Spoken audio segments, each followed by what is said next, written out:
2장 8절부터 15절까지입니다. 제가 먼저 읽겠습니다. 누가 철학과 헛된 속임수로 너희를 사로잡을까 주의하라. 이것은 사람의 전통과 세상의 초등학문을 따름이요 그리스도를 따름이 아니니라. 그 안에는 신성의 모든 충만이 육체로 거하시고 너희도 그 안에서 충만하여졌으니 그는 모든 통치자와 권세의 머리시라. 또 그 안에서 너희가 손으로 하지 아니한 할례를 받았으니 곧 육의 몸을 벗은 것이요 그리스도의 할례니라. 너희가 침례로 그리스도와 함께 장사되고 또 죽은 자들 가운데서 그를 일으키신 하나님의 역사를 믿음으로 말미암아 그 안에서 함께 일으키심을 받았느니라. 또 범죄와 육체의 무할례로 죽었던 너희를 하나님이 그와 함께 살리시고 우리의 모든 죄를 사하시고 우리를 거스르고 불리하게 하는 법조문으로 쓴 증서를 지우시고 제하여 버리사 십자가에 못 박으시고 통치자들과 권세들을 무력화하여 드러내어 구경거리로 삼으시고 십자가로 그들을 이기셨느니라. 아멘. 어떤 분이 저한테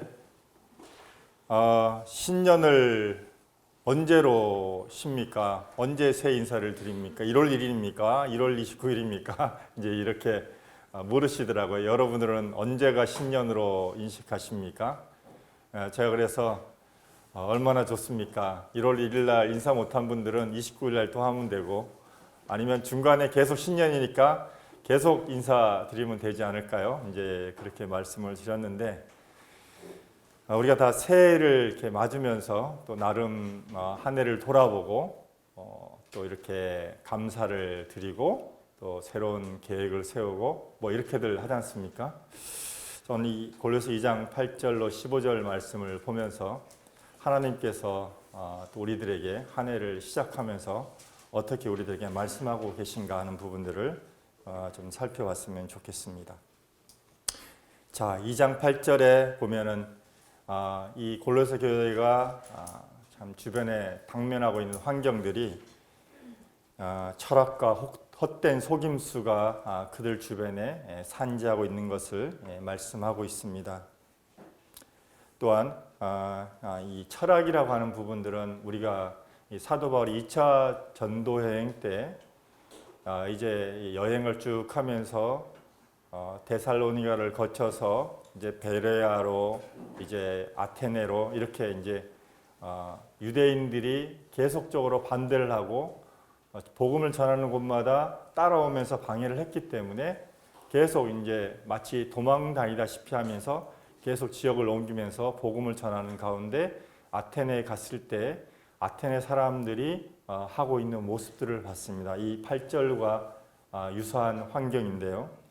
그들이 아테네에 있는 사람들이 사도행전 17장에 보면 이 아테네에 있는 사람들이 무엇을 했냐면 가장 새로운 것을 말하고 듣는 것 외에는 어떤 것도 시간을 쓰지 않고 그들이 철학에 몰두해 있는 그런 상황 가운데 있었습니다. 성경에 보니까 이때 당시에 두 가지 철학 사조가 있었다고 말하고 있는데 에피쿠로스 학파하고 스토아 학파입니다. 지금 우리가 겪는 상황이랑 비슷하기 때문에 조금 말씀을 드리면 에피쿠로스 학파는 모든 세계가 원자로 구성되어 있고 그 원자의 결합물로 되어 있기 때문에 세상의 모든 것들은 죽고 나면 끝나는 것이다. 다시 원자로 분해가 되는 것이기 때문에 죽으면 끝이다 라고 말하면서 이 땅에 주어진 시간 동안 쾌락을 누리면서 잘 먹고 잘 사는 게 우리 인생의 가장 큰 행복이다 라고 이제 말하는 이 사람들이었습니다. 다른 나라는 스토아파들인데 이 사람들은 사람의 이성을 통해서 사람의 감정을 조종해서 가장 최상의 것이 무엇인지를 선택하고 그것을 했을 때 사람이 이렇게 진정한 행복에 이를 수 있다. 말하자면 인본주의를 주장하고 있는 사람들의 두 가지 사조입니다. 이러한 사람들에게 사도 바울이 복음을 전했습니다. 바로 예수 그리스도의 부활을 전했습니다. 우리가 믿는 그분은 죽으셨다가 사흘 만에 부활하신 분이다 라고 하는 이 말씀을 전했을 때 이 사도행전 17장 32절에서 그들이 죽은 자의 부활을 듣고 어떤 사람은 조롱하고 에피쿠로스 학파들입니다. 어떤 사람은 이 일에 대하여 내 말을 다시 듣겠다 스토아 학파들입니다. 복음을 받아들이기보다는 이것을 그냥 어떤 또 새로운 지식, 또 자기들의 머리를 충족시킬 어떤 것들, 또 지식의 영역을 확장시키는 그 무엇으로 해서 호기심, 단순한 지적인 호기심으로 이들이 이 복음의 말씀을 받았기 때문에 사도 바울이 이 사조에 대해서 단호히 거절을 하고 그들을 떠나는 장면을 보게 됩니다. 그래서 다른 지역과는 다르게 이 아테네 지역에서는 믿는 분들이 많지 않았어요. 어떤 분은 여기서 교회가 이루어지지 않았다라고 분별하는 분들이 계신데 몇 사람만 이렇게 예수님을 믿게 됐습니다.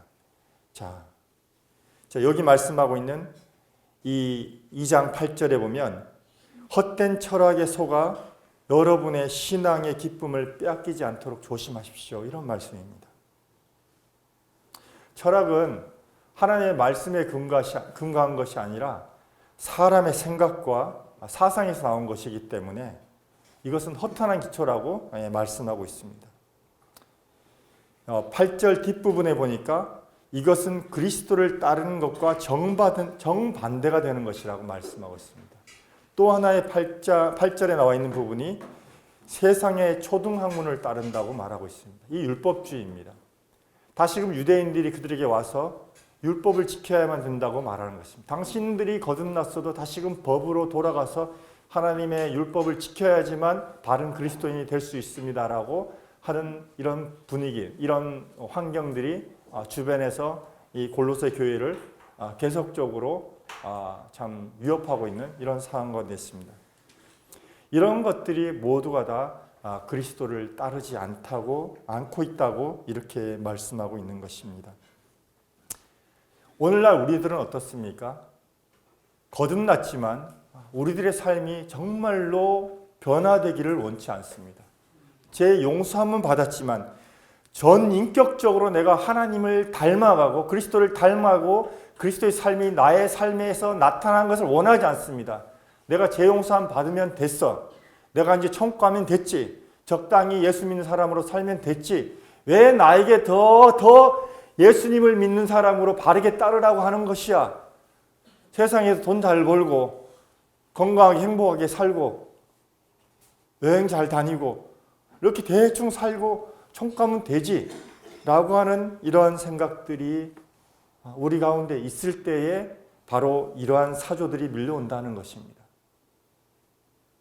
세상의 철학과 헛된 속임수가 또는 율법주의가 우리들에게 효력을 발휘한다는 것입니다.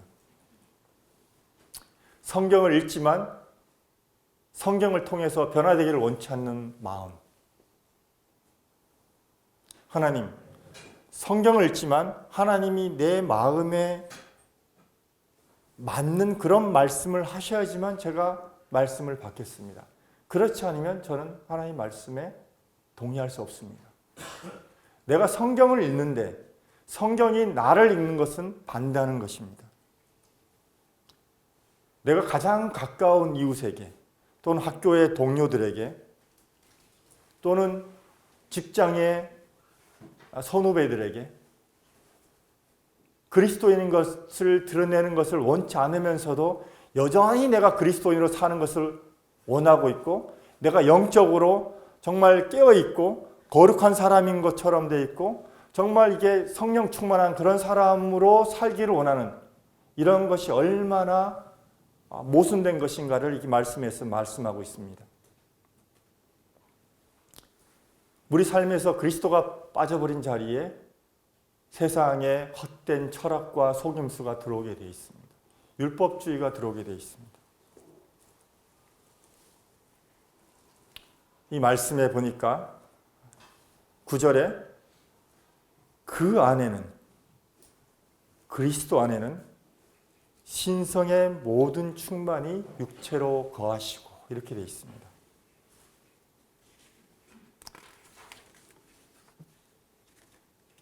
이렇게 질문 한번 드리면 여러분 그리스도로 충만하십니까? 제가 이런 질문하고도 손 들고 막 이런 거 되게 싫어하는데 제가 마음속으로 바뀌었습니다. 여러분, 그리스도로 충만하십니까? 아마 예. 더 이상 제가 추측은 하지는 않겠습니다. 근데 이 말씀을 자세히 살펴보면요, 이 충만하다라고 하는 의미가 전에도 말씀드렸듯이 이태동사로 기록이 되어 있습니다. 헬라어하고 라틴어에만 아직 문법이 이렇게 많이 이렇게 언어가 발달되지 않은 그런 언어에서 나오는 것인데 두 가지를 다 가지고 있어요. 기록된 형태는 수동태인데 사용된 의미는 능동태로 사용되어졌습니다. 이것은 충만케 하시는 분의 의지가 담겨 있는 거예요. 제가 여기 이제 박 형제님을 충만케 했다라고 말하는 것이 이태동사로 사용됐다고 하는 것은 단순히 이 형제님을 충만케 한 것으로 끝난 게 아니라 충만케 한 다음에 이 박 형제님이 능동적으로 충만하게 살도록까지 누구의 힘으로? 충만케 한 분의 힘으로, 예수님의 힘으로, 충만케 하신 분의 힘으로 충만하게 살도록 하라는 것까지 포함됐다는 의미입니다. 다시 구절을 보시면 그 안에, 그리스도 안에는 신성의 모든 충만이 육체로 거하시고, 이 말씀에 영으로 거하시고 말씀하시지 않고 육체로 거하셨다고 말씀하고 있습니다. 영지주의자들이 예수님은 영으로 오셨어, 육체로 오신 것이 아니야, 그래서 우리 육체는 그냥 대충 살아도 돼, 구원받았기 때문에, 영이 구원받았기 때문에 대충 살아도 돼 라고 하는 것에 대해서 이 말씀에서 강력하게 반대의 말씀을 하고 있습니다. 그리스도 예수 안에, 그분 안에 모든 그 신성의 충만이 육체로 거하신다고 하는 것입니다. 그래서 이 10절에 너희도 그 안에서 충만해졌다 이렇게 말씀하고 있습니다. 그분이 육체로 오셔서 정말 그 하나님의 충만하심으로 살았기 때문에 우리도, 육체를 가진 우리도 그렇게 살 수 있다는 것입니다. 그래서 10절에 너희도 그 안에서 충만해졌다. 이것이 이태 동사로 사용되어졌습니다. 여러분, 그리스도로 충만하십니까? 예, 아마 처음에 제가 질문 드릴 때보다 확실하게 예스 쪽이 더 많아지실 거라고 생각이 됩니다. 그렇죠? 예, 그런데 100%입니다. 우리는 항상 이 하나님의 말씀과 우리 생각과 싸워요. 하나님께서, 그리스도께서 우리를 충만케 하셨다라고 말했는데 사단은 자꾸만 옆에서 아니야, 안 충만해. 마치 선악을 알게 한 나무에 열매를 넣고 하나님은 반드시 죽는다고 말씀하셨는데 사단은 결코 죽지 않아 라고 한 두 생각이 충돌을 일으켰던 것처럼 하나님은 우리를 충만케 하셨다라고 말씀하고 있는데 우리는 아니라고 말을 합니다. 누구 말이 맞는 거죠? 하나님의 말씀이 맞습니까? 내 말이 맞습니까? 네. 우리는 이 질문에 대답해야 됩니다. 내 감정은 충만하지 않은 것 같아요. 내 삶을 보니까 충만하지 않은 것 같아요. 그래서 뭔가를 더 갖다 붙여야 될 것 같아요. 뭔가를 더 해야 될 것 같아요. 사실은 우리가 충만을 잃어버린 이유가 있습니다. 하나님께서 우리를 충만케 하셨는데 충만케 되지 못한 이유가 있습니다. 아니, 충만케 되지 못한 이유가 아니라 충만하지 않다고 느끼는 이유가 있습니다. 말씀에 순종하지 않기 때문입니다. 그 말씀을 하나님의 말씀이 옳습니다라고 받아들이지 않기 때문에 그렇습니다. 하나님의 말씀이 내 안에 들어와서 내 생각을 이긴 사람은 직장에서 내가 그리스도인이 아닌 척 행동할 수가 없습니다. 내가 이웃이 곤란을 당하고 있는 그 이웃을 보면서도 나 몰라라 할 수가 없습니다. 그리스도의 말씀으로 그리스도께서 내 안에 충만한 사람은 내 친구들에게 복음을 전하지 않을 수가 없습니다. 그분께서 나를 충만케 하셨는데 내가 어떻게 이 충만을 안 나타낼 수가 있겠습니까? 주님께서 내 그릇에 물을 흘러 넘치게 하셨는데 어떻게 그릇이 물을 넘치게 안 할 수가 있겠습니까? 단 한 가지 있습니다. 내 백성이 두 가지 악을 행했는데 생수의 근원되는 하나님을 버린 것과 또 하나는 웅덩이를 판 것인데 물을 저축지 못할 터진 웅덩이를 판 것이라고 했습니다. 우리가 충만하지 못하는 이유 한 가지가 있습니다. 구멍난 그릇을 가지고 있기 때문입니다. 그런데 하나님께서 말씀하셨습니다. 내가 너희를 충만케 한다. 그러면 주님께서 이 구멍난 그릇도 이미 다 때우셨다는 말씀이 되는 것입니다. 구멍난 그릇에 누가 물을 붓겠습니까? 구멍이 났다 그러면 이미 메웠고 그 그릇에다가 충만하게 주님께서 부어주신 것입니다. 현대 성경에 보면은 10절을 이렇게 말씀하고 있습니다. 우리가 그리스도와 하나가 될 때 완전하게 됩니다. 우리가 그리스도와 연합할 때 우리는 하나님 안에서 충만해집니다. 예수 그리스도는 모든 능력을 가지신 최고 높은 자리에 있는 통치자이십니다. 여기 10절 뒷부분에 통치자와 권세의 머리시다. 누가요? 예수 그리스도가. 그러면 우리가 충만케 되는 것, 그릇이 채워지는데 방해할 존재가 있다는 뜻입니까? 없다는 뜻입니까? 예, 없다는 뜻입니다. 하나님께서 우리를 채우시는데 누가 방해할 수 있냐는 것입니다. 천사들이 방해할 수 있다는 것입니까? 아니면 사탄이 방해할 수 있다는 것입니까? 아니면 세상의 통치자들이 방해할 수 있다는 것입니까? 아니면 세상의 권력자들이 할 수 있다는 것입니까? 없다는 것입니다.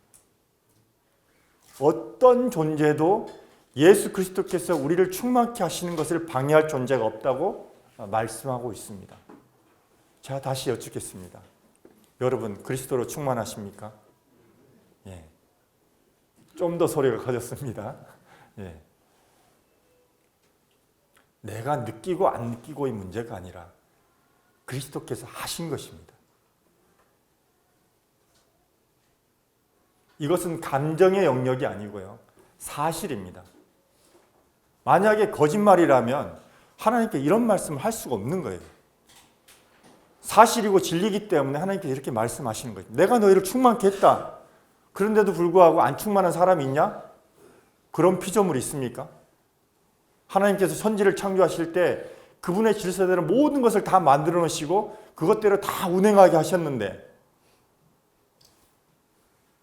그 질서에, 창조의 질서에 벗어난 존재가 있어요? 없습니다. 그런 존재는 없습니다. 우리가 비록 범죄에서 하나님을 떠났다 할지라도 모두가 다 하나님의 다스림 속에 있습니다. 그렇다면 예수 그리스도로 말미암아서 우리를 정말 충만케 하셨다 그러면 한 사람도 예외가 없는 것입니다. 고린도서 2장 11절에 또 그 안에서 너희가 손으로 하지 아니한 할례를 받았으니 곧 육의 몸을 벗는 것이요 그리스도의 할례니라. 성경에서 최초로 나오는 할례는 우리가 아는 대로 아브라함의 할례입니다. 99세에 받은 아브라함의 할례입니다.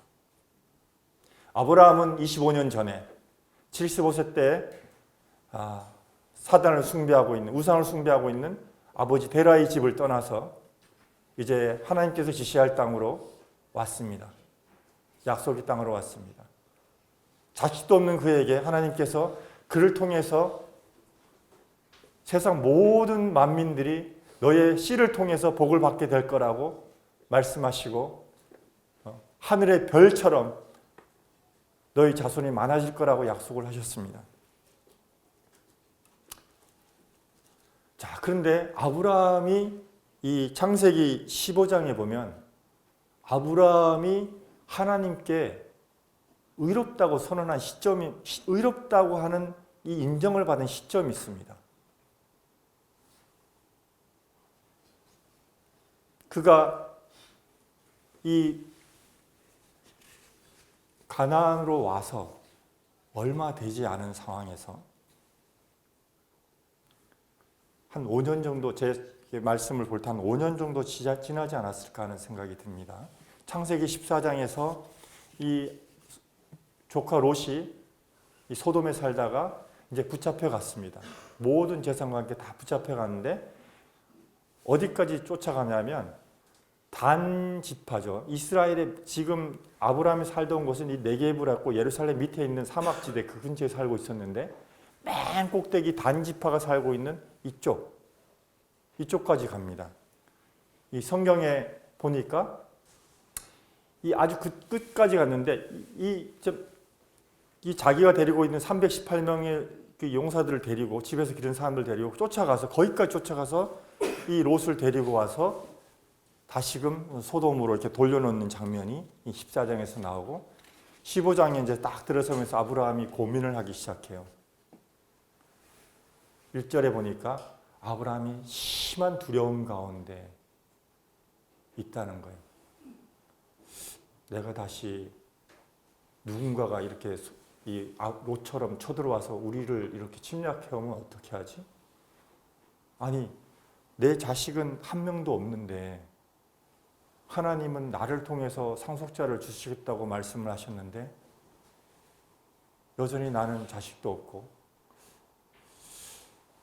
참 불안하다. 이런 마음이 드는 시점이었습니다. 그때 하나님께서 나타나셔서 아브라함에게 다시금 밖으로 데리고 나가서 하늘을 보여주면서 별 한번 쉬어봐라. 이 별이 얼마나 많냐. 너의 씨를 통해서 이 하늘의 별처럼 내 자손이 많게 할 것이다. 이렇게 하나님께서 아브라함에게 말씀하시자 아브라함이 하나님을 믿었다고 말씀하고 있습니다. 15장 6절, 창세기 15장 6절에 아브라함이 여호와를 믿으니 여호와께서 이를 그의 의로 여기셨다라고 말씀하고 있습니다. 만약 아브라함이 창세기 22장에서 이삭을 바칠 때의 믿음 정도 됐다 그러면 하나님께서 이렇게 말씀하시는 것이 좀 납득이 갈 만합니다. 그렇죠? 근데 아브라함이 이 창세기 15장에서 이 하나님을 믿은 믿음은 그 후에 어땠는지 우리가 알지 않습니까? 이 16장에 가면은 이 사레의 말을 듣고 여종 하갈을 취해서 사레를 낳습니다. 86세에. 그리고 하나님께서 다시금 아브라함에게 나타나셔가지고 너의 씨로 이 이스마엘 말고 너의 씨로 구세주를 보내주시겠다고 약속을 계속 말씀하실 때 아브라함이 속으로 웃었다고 이렇게 말을 하고 있습니다. 사례는 어떤가요? 아브라함에게 나타나서 말씀하시는 이 말씀을 듣고 그도 천막뒤에서 웃었습니다. 내가 생리도 다 끝났고 이 늙은이 할망구가 무슨 애를 낳는다고 하나님이 저렇게 말씀하시냐 웃었습니다. 또 어떻습니까? 20장에 가서는 가뭄이 들어서 그랄 땅으로 갔는데 아비멜렉의 자기 아내를 99세예요. 자기 아내를 또 누이라고 한 번 한 경력이 있잖아요. 오자마자 가나안 땅에 오자마자 했는데 또 다시금 자기가 그런 경험을 하고도 자기 아내를 누이라 속였는데 하나님께서 강제로 이 아비멜렉 꿈에 나타나서 사라를 되찾아 오십니다. 그리고 다시금 아브라함에게 주십니다. 이런 아브라함의 믿음에 대해서 하나님께서 그의 믿음을 의로 여기셨다고 말씀하시는 게 가당키나 한 말인가요? 어떠신가요? 근데 창세기 15장 17절에 보면 아브라함의 믿음을 그 의로 여기셨다고 하신 그 다음에 하나님께서 약속을 하십니다. 동물의 사체를 쪼개놓고 하나님이 계약을 하십니다. 그리고 하나님께서 그 사이로 횃불의 모양으로 하나님께서만 지나가십니다. 아브라함의 믿음에 대해서 아브라함에게 책임을 묻지 않으시고 하나님 당신께서 책임을 물으신다는 것입니다. 내가 너 믿음에 대해서 책임질게. 너가 나를 믿어줬다고? 내가 이제 너의 믿음에 대해서 책임져 줄 거야. 어떻게? 내 생명을 바쳐서 너가 나를 믿어준 것에 대해서 내가 책임질 거야.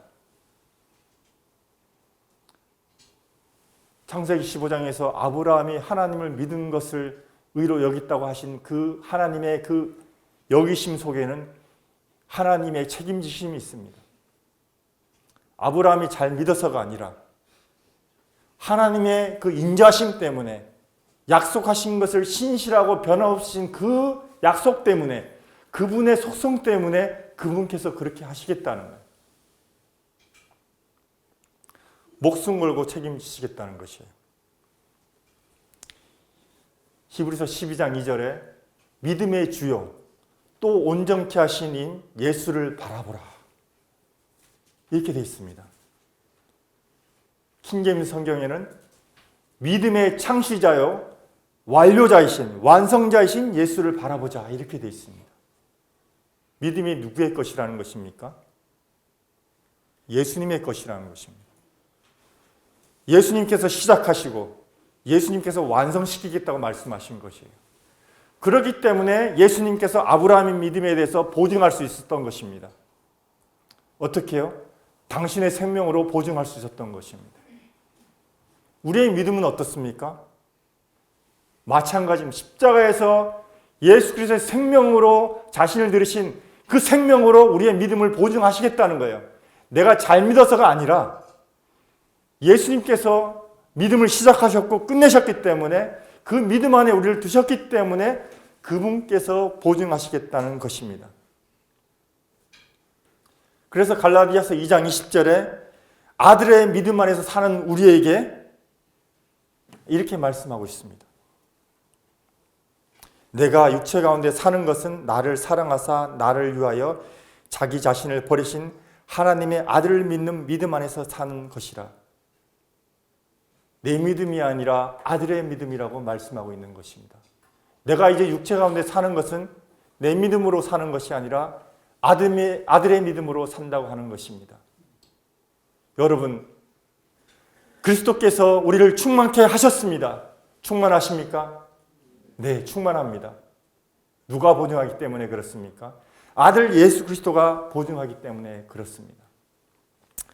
로마서 4장에는 골로새 12장부터 2장 12절부터 한번 보겠습니다.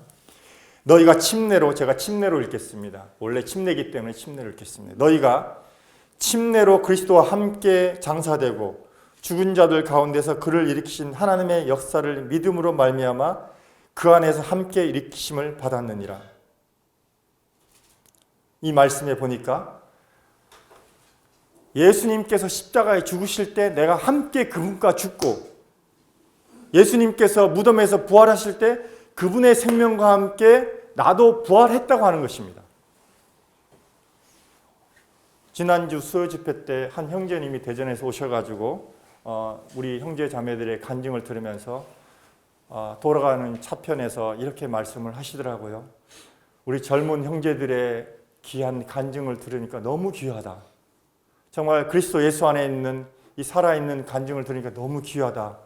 이런 감사의 말씀을 해주셨습니다. 그러면서 그분이 전에 다니던 그 이단 교회에서 이렇게 쫓겨나게 된 일을 이렇게 말씀을 해주셨는데 자기가 19살 때 예수님을 이 책을 통해서 예수님이 나의 죄를 다 가져가신 사실을 믿고 감사하면서 그 교회에서 수십 년을 이렇게 참 목사로서 섬겼는데 이 로마서 6장에서 그리스도의 죽음과 함께 죽고 그리스도의 부활과 함께 다시 부활한 이 연합의 진리를 알고 나서 교회에서 이 말씀을 전했더니 교회에서 제 용사만 알면 됐지 왜 또 다른 걸 가지고 와서 혼란스럽게 하냐 이러면서 이분을 그 연합의 진리에 대해서 얘기하려고 하면 나가라 그렇게 해서 이분이 나와서 이 따로 모인다는 말씀을 들었습니다. 예수는 우리의 범죄함을 위해서 내어줌이 되고 우리를 의롭다 하시기 위해서 부활하셨다고 말씀하고 있습니다. 예수님의 부활은 우리의 의와 관계가 있습니다. 하나님께서 우리에게 수여하신 의입니다. 내가 노력으로 된 의가 아니라 하나님께서 일방적으로 주신 의입니다. 누구 때문에요?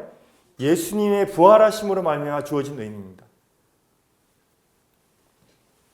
제가 구원받고 나서 하나님께서 나의 죄를 이렇게 용서하셨다니 정말 감사하면서 하나님 정말 제가 이제 잘 살아보겠습니다. 제가 하나님을 기쁘게 하는 삶을 살아보고 싶습니다. 이렇게 사는 것이 옳겠죠? 그리스도인이라면 이렇게 살아야 될 것 같아요. 그럼 제 나름대로 기준을 막 세워놓고 살았습니다. 그러면서 정말 내가 주님 말씀 따라서 순종하는 이 나의 삶을 볼 때 내 마음속에 정말 기쁨이 있었습니다. 대신에 다른 그렇게 하지 못하는 지체들을 볼 때 막 정죄를 했어요. 예수 믿고 저렇게 살아? 정말 구원받은 사람 맞아? 막 이런 두 가지 감정이 저한테 이렇게 있는 것들을 보게 되었어요. 근데 시간이 지나자 어떻게 됐습니까? 형제님들 그런 얘기 하시더라고요. 약발이 떨어졌다 그러던데 약발이 떨어지니까 동일하게 범죄하고 있는 저 자신을 발견하게 됐습니다. 왜 이럴까? 다시는 그러지 말아야지. 이런 결심을 했는데 여전히 모순 덩어리고 위선자 같은 나 자신을 발견하게 됐습니다. 내가 구원 안 받은 것인가? 그래서 구원받은 이후에 큐티 노트를 쓴 것들을 돌아가면서 찾아보게 됐어요. 구원받은 거 맞는데 내가 왜 이렇지? 내가 그때 분명히 주님을 영접했고 정말 기뻐하고 이게 감사의 글들을 적어놨었는데 내가 지금 상태가 이렇지? 그러면서 알게 되었습니다. 내가 만든 의가 아니고 하나님께서 수여하신 의였습니다. 내가 내 스스로 의로운 것이 아니라 의로우신 주님 안에 있기 때문에 의로운 것을 알게 되었습니다. 범죄한 나를 여전히 하나님의 의로 두시고 교제해 주시고 나를 받아주신 그 하나님, 그분의 정말 놀라운 그 은혜를 발견하면서 그 자리에서 이제 무릎을 꿇었습니다. 하나님, 이런 나를 받으시다니요. 이런 나를 받으시고 여전히 하나님 우편에서 나를 위해서 중보하시다니요.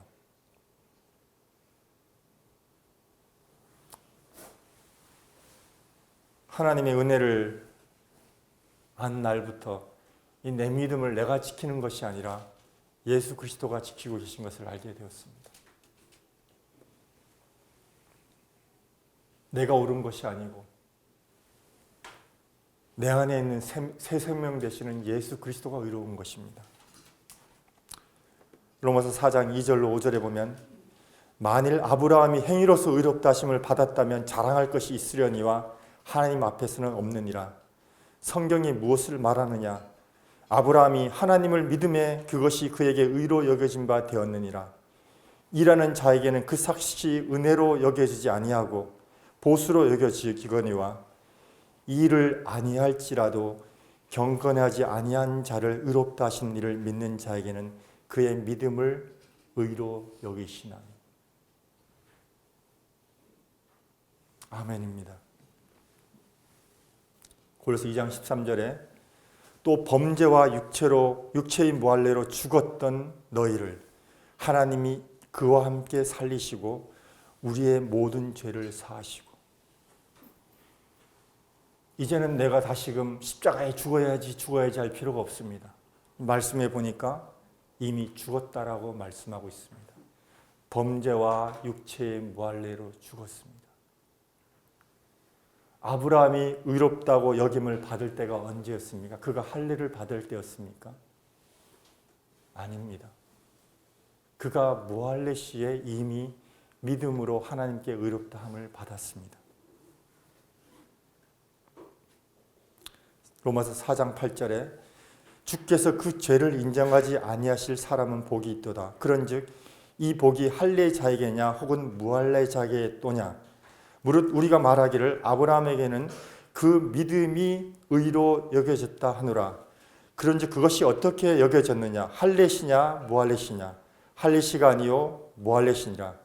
그가 할례의 표를 받은 것은 무할례 시의 믿음으로 된 의를 인친 것이니 이는 무할례 자로서 믿는 모든 자의 조상이 되어 그들도 의로 여기심을 얻게 하려 하심이라.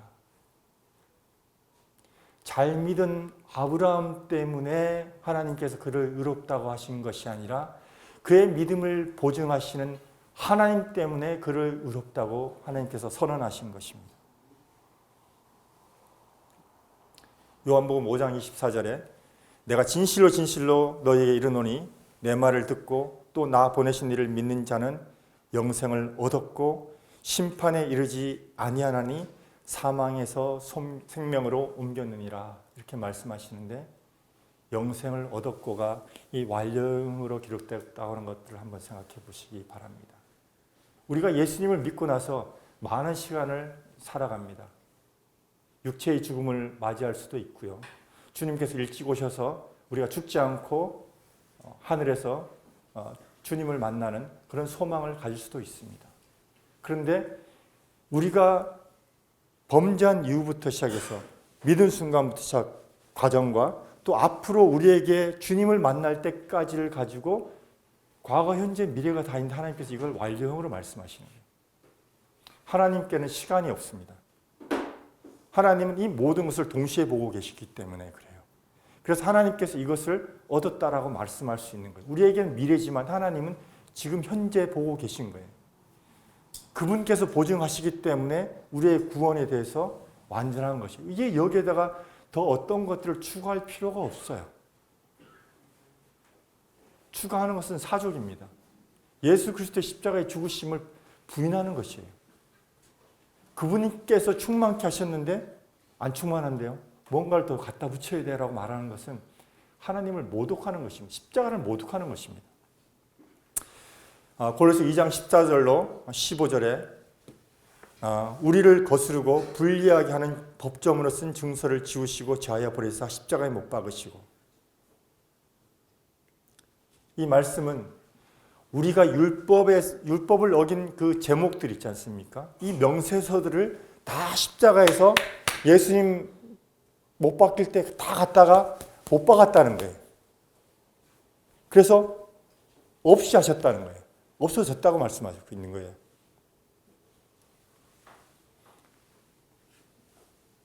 다 제하해 버렸다고 말씀하시고 십자가에 못 박았다고 말씀하고 있습니다. 더 이상 우리에게 너 죄 졌어, 너 죄인이야, 충만하지 않아, 그리스도 안에 있지 않아 라고 말하는 모든 것들을 다 십자가에다 못 박았다고 말씀하고 있는 것입니다. 15절에 통치자들과 권세들을 무력하여 드러내어 구경거리 삼으시고 십자가로 그들을 이기셨느니라.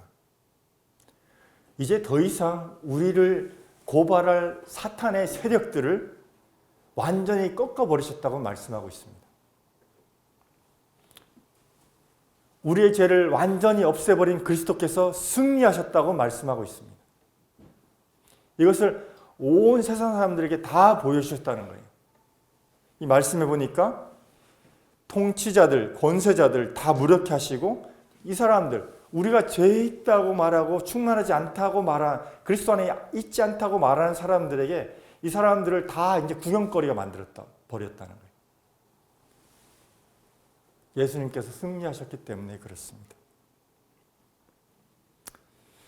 히브리서 4장 14절로 16절을 읽어드리겠습니다. 그러므로 우리에게 큰 대상이 계시니 승천하시니 곧 하나님의 아들 예수시라. 우리가 믿는 도리를 굳게 잡을지어다. 우리에게 있는 대상은 우리의 연약함을 동정하지 못하실 리가 아니요 모든 일에 우리가 똑같이 시험을 받으시니로되 죄가 없으시니라. 그러므로 우리는 긍휼하심을 받고 때를 따라 돕는 은혜를 얻기 위하여 은혜의 보좌 앞에 담대히 나아갈 것이니라. 은혜의 보좌 아래는, 언약궤 아래는 율법이 새겨진 두 돌판이 있습니다. 벳세메스 사람들이 이 뚜껑을 열어보다가 5만 70명이 죽었다는 기록이 있습니다. 그러나 우리가 안전한 것은 그 은혜의 보좌 위에 그리스도께서 친히 제물이 되셔서 그 위에 피를 부으셨다는 것입니다. 주님께서 보증하시는 것입니다. 율법이 정죄하는 우리를 주님께서 보증하시는 것입니다. 그래서 우리를 성전의 문 어귀에서 짐승을 잡아가지고 그 피를 들고 거기서 맴돌고 있게 하지 않으시고 이제 은혜의 보좌 앞에까지 담대히 나오게 하셨습니다. 하나님과 교제하게 하셨습니다. 죄인된 우리가 예수님 때문에 이제 하나님과 화목된 관계가 되게 했습니다. 그분과 교제하게 하셨어요. 누가 보증하십니까? 부활하셔서 하나님 보좌 우편에서 우리에게 계속적으로 우리의 죄된 우리를, 죄인된 우리를 위해서 중보하시는 예수 그리스도 때문에 가능합니다.